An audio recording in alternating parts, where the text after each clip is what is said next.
This is day 455, the Arukh HaShulchan Yomi. If you'd like to sponsor a upcoming share of the Arukh HaShulchan Yomi or more, please contact me directly. Be very greatly appreciated. Shin Aleph again. Kuf to Kuf Vav. Someday we'll get up Shin Aleph. Kuf. You know, Ben Ramah Kazav says, Shesh Matir Makam Seder, Shiareshi Zelan, Uyilanam Yenu Yichim Babayis Yelachlo. The Ramah writes that there are those who permit, in a place of loss, where you're afraid they're going to steal the stuff if you put it in the house and leave it there. And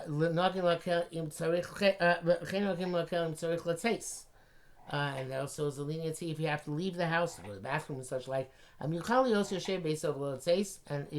if you can stay in this house and not go out, should not go out. And you for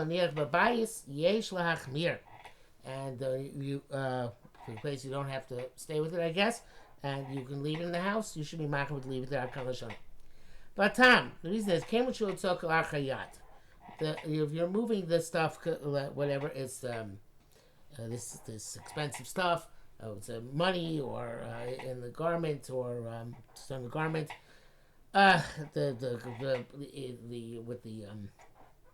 with the pocket upside down, it's taking things out in with the shinui. Welcome Sida. This is only permitted in a place where there's loss. But if there's no loss, why should we permit you to even leave the house? Below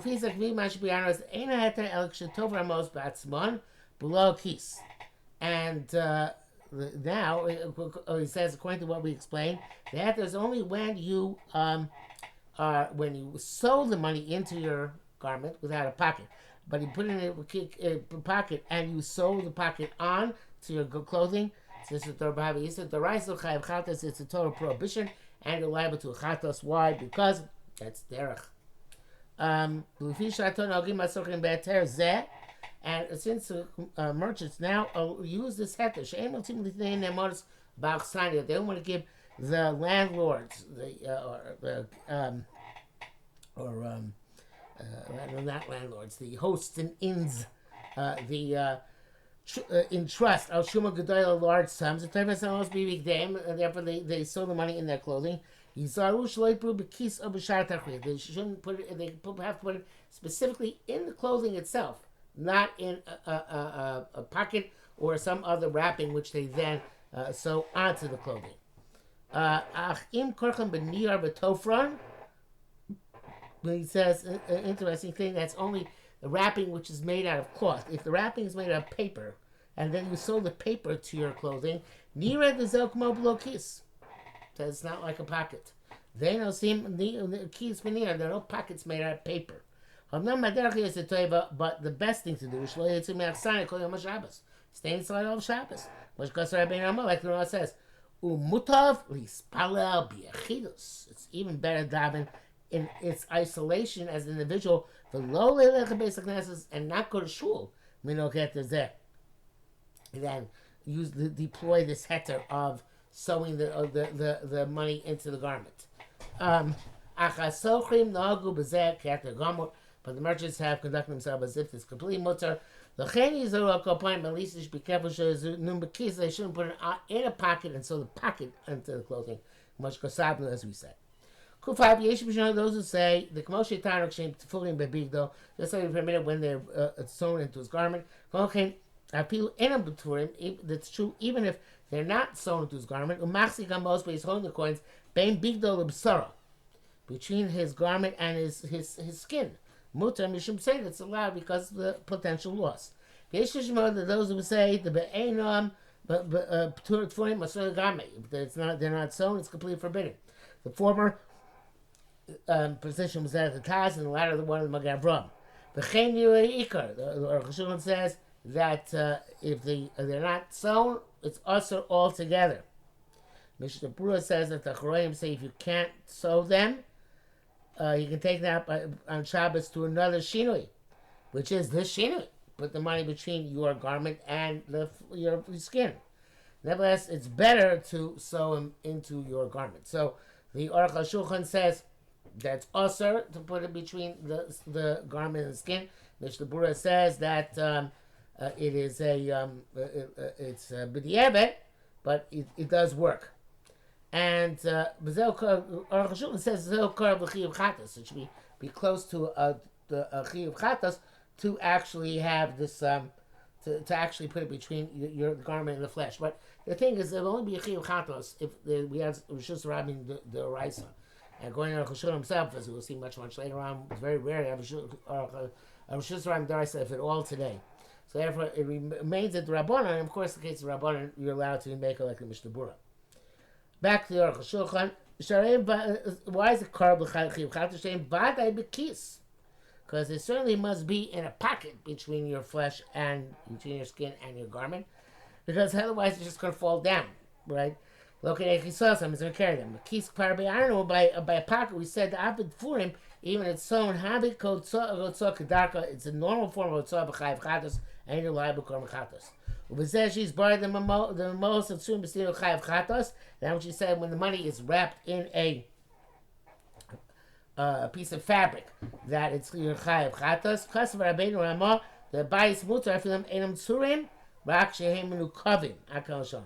Ramah writes that this is only obviously when he goes outside, but if he's in the house, he's permitted even if they're not wrapped in the bundle.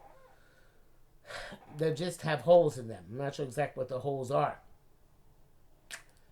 I guess they're holes.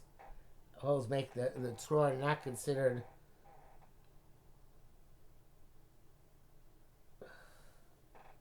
Well, let's see what he says. The b'yotzer shusram, they go into shusram mechayim mishum I'll tell you lie because of a tzah. A bias of chutzah whenever it's in a house and a chutzah where there's an eruv ain't kind of a tzah. There is no problem with tzah. There's still a problem muksa. This is a gemara because they're not. He's not holding them in his hands, but rather they're wrapped in his this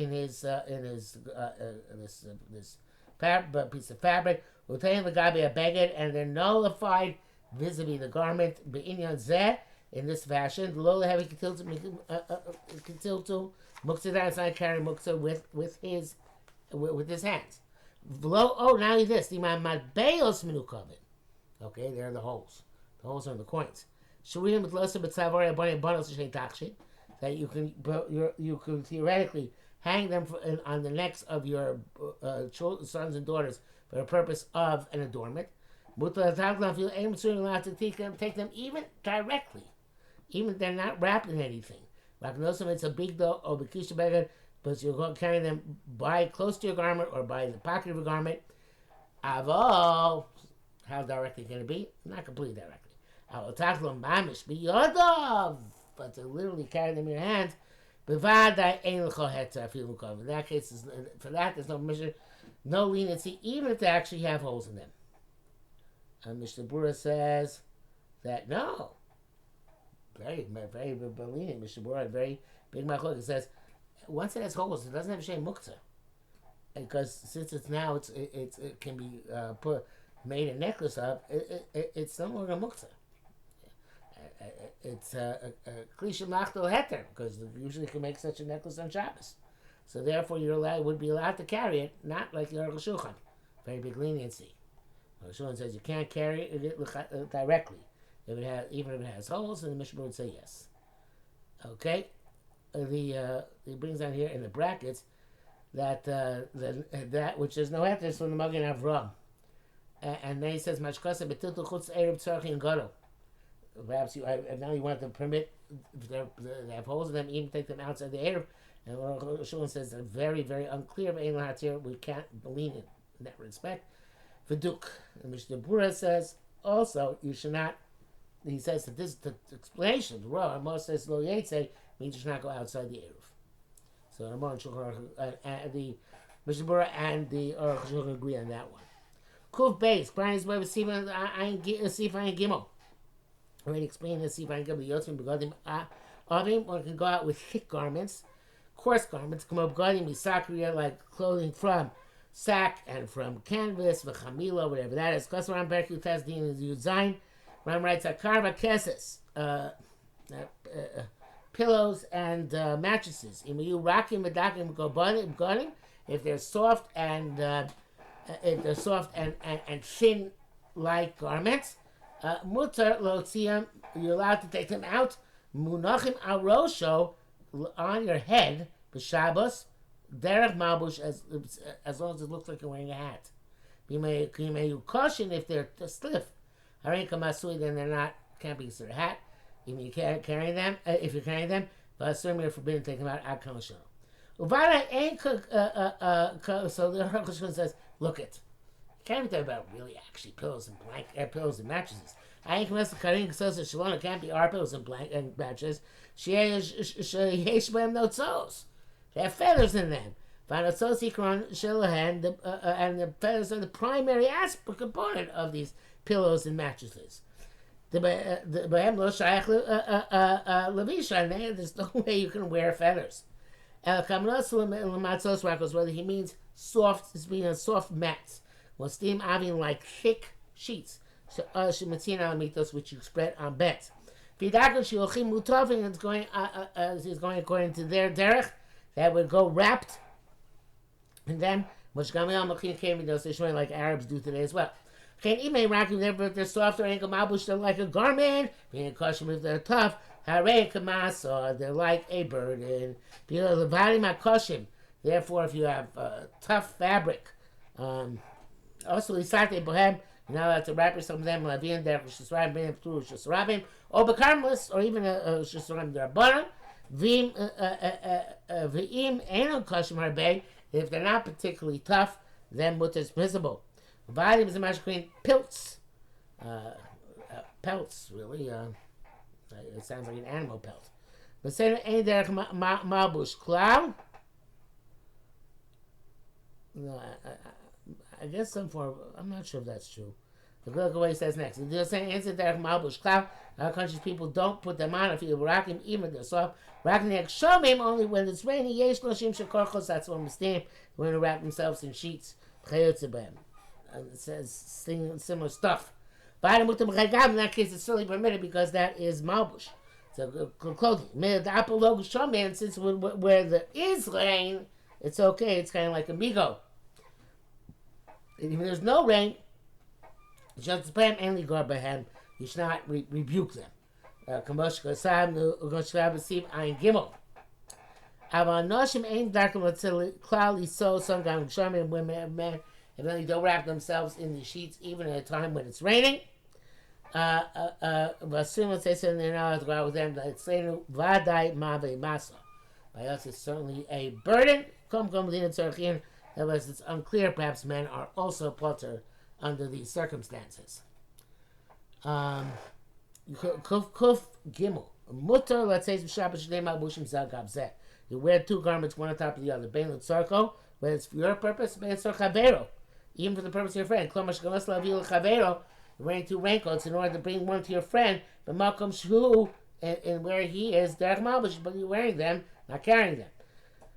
A time the reason this permitted is the came of the derech losh kam gadim, since people put on several layers, maybe because of cold, or even because they want to adorn themselves. So therefore, extra layers is always called derech malbush, that it's in the form of clothing. V'chiluk bein shehem shnei chalukim or shnei savrolim. But there is a difference if it's two robes or two overcoats. I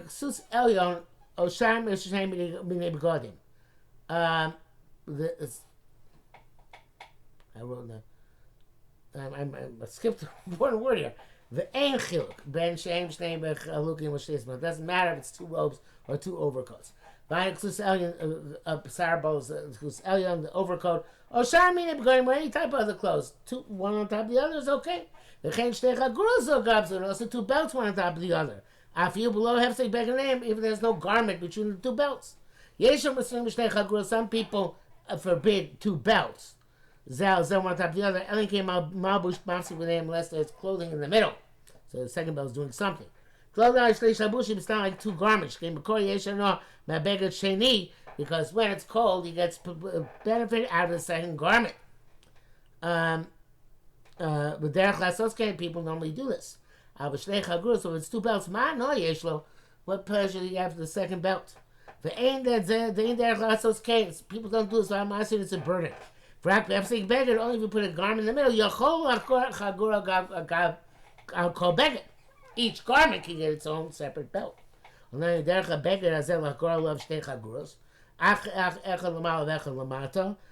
the derech of this one beggar, even one beggar, is to put it in two belts, one on top and one below, vari mutter is permissible. Women who have clothing bohem, hem yonos for tfuros and have belts sewn on, like gar bahen to use to belt the garment. And on top of that sewn on belt, they put a silk belt, oshokesef, or a silver belt. In darka mekach, if this is the way you normally dress in this place, vadai in the shabbat, it's certainly okay. Unless it's better, shalotach karena hem yonos at tfuros, they should leave the belts which are sewn in untied. They shall chagur tebechrev, so that the other belt should be necessary. However, the bottom line is there's no prohibition by the belt which is sewn. That's not a burden. Shouldn't the butler guy beg because it's negated by the garment, which of course brings up the question of trench coats, raincoats, which have a belt, but the belt is not sewn on. Is that considered to be a masui when you carry it on Shabbos? Or it's considered to be an integral part of the garment. So from Arukh HaShulchan, it sounds like unless it's sewn on at some point, it's not necessarily an integral part of the garment. But if it is sewn, it isn't essential. No. Sorry.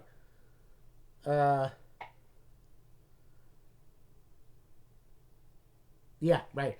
The sewn on belt, which is unbelted. That's on. If it's belted, it's belted, right? You're using his belt, but if it's non-belted, if it's sewn on, it's going to be part of the garment. If it's not sewn on, it's problematic. Okay. The brackets here says the Mogen Avram Sif Kotem Mem Tes is one who says that the sewn belt is batel. It's negate the garment, but because of Tov Shalot Hafgarera, he says it's better not to belt the sewn on belt. But there's no prohibition to do this. V'eitza chazu kasabnu b'sifin chesim pachas. We wrote this about sewing it on when we spoke about a handkerchief. Find sif vav usif kuf zayin, and coming up we're going to discuss it as well. Kuf dal lisa shnei kisuyim ala rosh, to put two coverings on head vade mutter. Again, the question of Moshe and the Rebbe Meir Bloch had, where the second covering is to protect the hat, not to protect oneself. But two coverings is certainly mutter shay keno chol b'seinu kisu katan ala rosh. This is how I don't know why it says our forefathers, but they went with the yarmulke, v'alav kisu godo, and up on top of it a larger covering could go over like a hat. Zosh kasser Rabbeinu Amar b'siflan vav. So I'm all right, you'll have to wear two hats one on top of the other. And also come, he can also mean the same thing.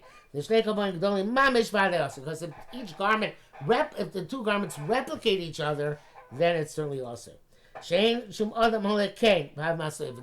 difference between the two. Nobody wears two hats, and therefore it'd be burned. But rather means like we said. Really, the Mokum Sheish Kapedas and Shola. Arukh says, place where the government is stringent. I'm not sure exactly why, but somebody goes with a small covering under large covering. I don't know why, but in any event, then they get punished with this. Also, you can't wear yarmulke under your hat. The pshita because obviously you could be afraid that a policeman will meet him because of fear. He let him is going to take it out of his office of his head. And hide it in his garment. Okay, I guess they had that gzera in Belarus. You want to wear two socks, and two overshoes. One type of the other, as people actually do today, as is well known. Kufay, you're allowed to go out with gloves. Guntish, Ulushoneinu, Handschuch.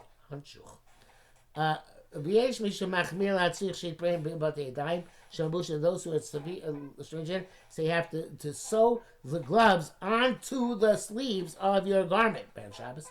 Or tie them on with a permanent knot. For it's appropriate to take this opinion into account. So now explains the Arukh HaShulchan. The reason which just permits this is because the gloves are a garment in and of themselves, like any other garment. All the garments are for the body. These are clothing for the garments for the hands. The time also the ones who forbid it is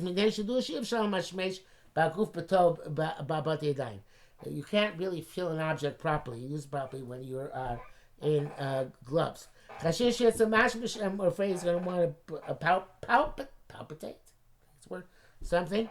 And it's going to move it from his hand. The Taltal Ramos will take it 4 amos. That's what you need to have in that case, either sewn or tied. Because then it's like one thing with the garment. That if it's tied, that's not suffice. It doesn't get the garment. It's going to be burning when you take off the garment.